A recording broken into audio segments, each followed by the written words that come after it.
Saya ingin perkenalkan nama mesin yang saya akan memegang untuk mengelas. Ini mesin las mic merek ESAP mic 321. Dan saya akan mulai mengelas. Ya, dipakai alat keselamatan kerjanya.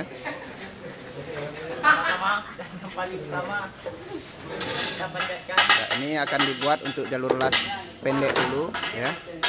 Jalur las pendek 4 buah, nanti baru jalur las panjang.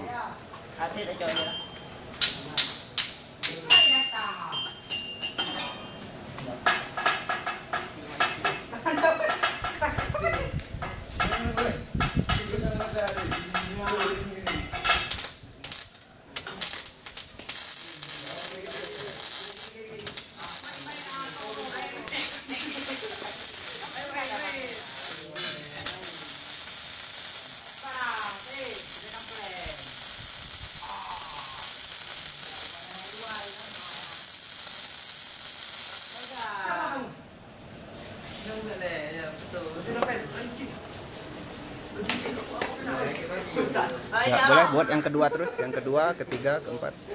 Bawahnya. Ya. Nanti yang panjang terakhir aja. Yang panjang setelah semua selesai.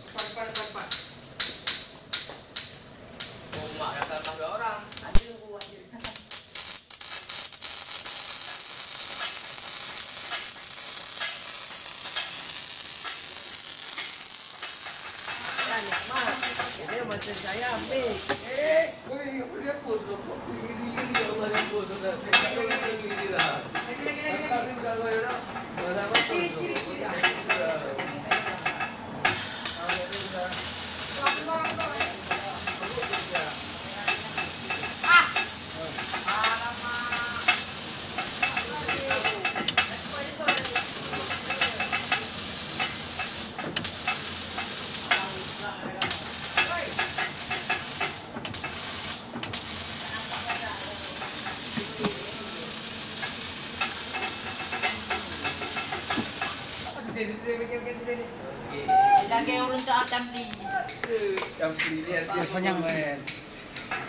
Ya, saya rasa mau langsung. Ya, ini penyanyi Nikmatullah.